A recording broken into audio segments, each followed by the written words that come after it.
Oke, sobat mobilku, hari ini kita ya udah masuk ke hari kesekian lah ya. Kita udah mau ngetes nih si mobil BYD ini sampai mana. Kemarin kita udah jalan, terus juga kita udah kasih tahu overallnya, kita juga udah ngecas. Nah sekarang kita mau coba tes tanjakan dulu. Oke, sobat mobilku, kita mau ya tadi kan kita udah mau tanjakan ya. Kita mau tahu sih sebenarnya levelnya berapa sih ini sebelum kita ngelakuin tanjakan gitu ya. Oke, measure levelnya kita akan coba cek ya untuk tanah ini ya sebelum kita tanjakan. Sorry di sini yang rata.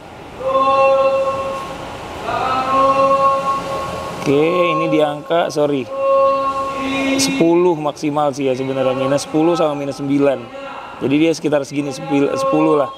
Pada saat handphone stay dia 10 gitu ya. Jadi kemiringannya ini sebenarnya 10 derajat. Masih jadi tanjakan miring yang lumayan normal. Tapi untuk hari-hari. Nanti setelah dari sini mungkin kita akan coba tanjakan-tanjakan yang lain. Tapi mungkin satu aja yang agak lebih curam sedikit. Tapi ini salah satunya kan kalau 10 derajat juga lumayan ya untuk beban mobilnya juga. Yuk kita cobain yuk. Posisinya sekarang memang ada di salah satu tempat yang ya memang penginapan kita ya. Tapi nanti kita akan juga coba di jalan yang biasa aja. Tapi kita nggak terlalu ekstrim di situ. Kita juga nggak mau ngikutin siapa-siapa ya. Tapi intinya kita mau coba kasih realnya. Kalau memang mobil listrik itu dibawa tanjakan minimal tuh aman gitu loh. Amannya dalam artian gini, dia tidak mundur sama sekali, tidak ada tarikan mundur, tapi dia juga memang bisa nanjak dengan ya tanpa ada hambatan. Tapi di kondisi normal, bukan berarti yang benar-benar licin banget kita tekan atau gimana, enggak. Tapi setidaknya kalau misalnya emang dipakai buat hari-hari, itu nggak ada lag untuk masalah nanjaknya gitu ya. Jadi yuk kita cobain yuk sekarang gimana cara nanjaknya. Yuk, let's go. Oke, kita mulai ya. Kita mau coba tanjakan nih guys. Tapi jangan lupa setiap masuk mobil safety beltnya dipakai ya. Udah jadi peraturan ya memang yang harus ditaatin dan memang itu untuk keselamatan teman-teman semua ya. Oke, let's go. Kita coba ya.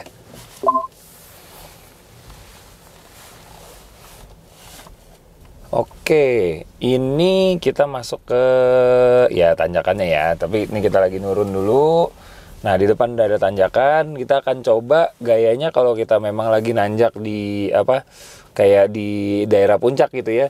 Naik, kita stop kurang lebih 3 kali sampai stopnya. Jadi bisa nggak nih mobil nanjak ya? Kita cobain ya. Bismillahirrahmanirrahim. Yuk, set. Kita coba nanjak.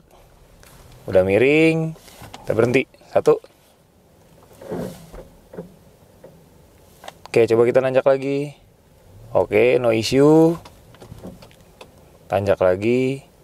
Ya, kita rem. Nanjak lagi 2. Aman gitu ya. Yang terakhir nih.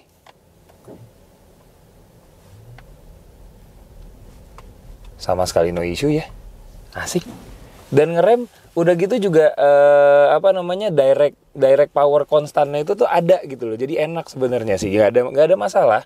Tidak ada slip ya, dengan kondisi normal kering itu nggak sama sekali, nggak ada slip ban. Jadi enak banget sebenarnya ini mobil, nggak ada ya mungkin nggak seperti yang ditakutkan yang di sosial media ya.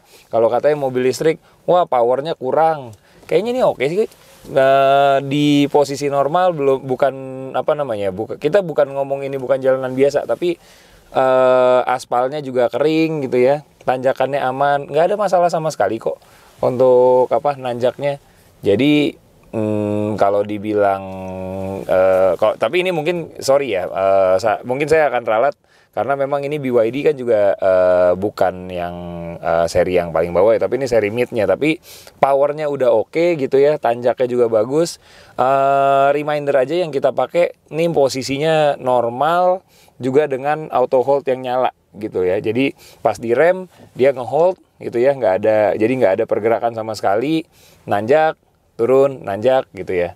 Aman sih semuanya, keren. Kita lanjut ya, sambil kita coba jalan-jalan. Nanti kita coba yang posisinya agak lebih memang apa bisa dibilang jalanan realnya lah gitu ya. Oke, let's go. Ya sobat mobilku, tadi kita nyobainnya tanjakan itu masih bisa dibilang parkiran ya gitu. Jadi ya kalau tanjakan parkiran mau berapapun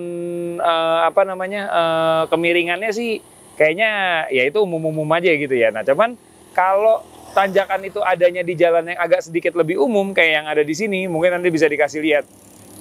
Yang bahaya itu sebenarnya bukan bagaimana tanjakannya terus bagaimana, cuman kalau secara ini mau jalanan dilewatin sehari-hari, terus tanjakannya lumayan tajam, itu apa yang terjadi sama mobilnya? Nah, itu yang mau kita highlight.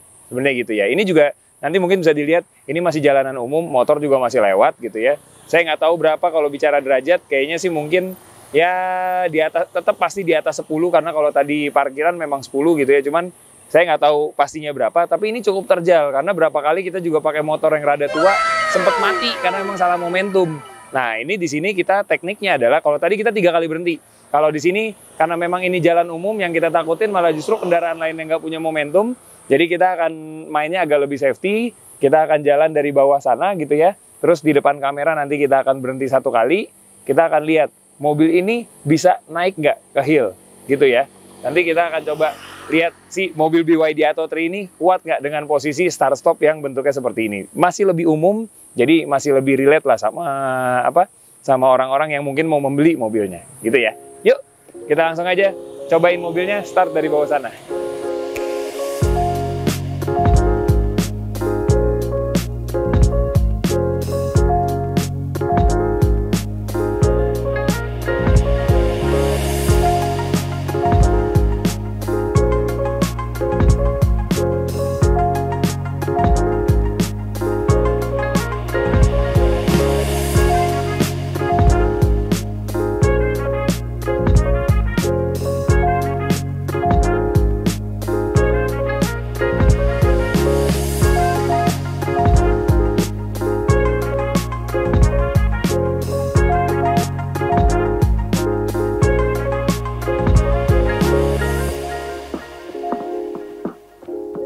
Ya, sobat mobilku, konklusinya ini effortless ya. Maksudnya kita bicara effortless tuh tadi mungkin kelihatan di shotnya kalau ada di depan tadi ada mobil Avanza gitu ya, ada yang nyangkut, ada gimana gitu kan ya. Tapi kita santai aja, kita ngerem, terus masih ngerem lagi gitu ya.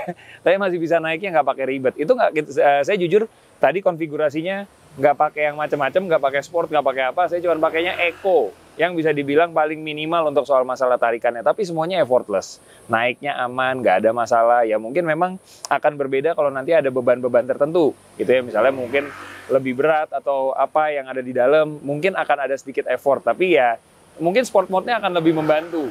Karena tadi pada saat saya pakai eco, itu cuma kurang lebih 2-3 kilowatt yang kepake.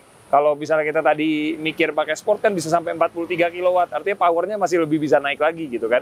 Tapi itu kan shortcut ya gitu ya, kalau memang ternyata bebannya terlalu berat.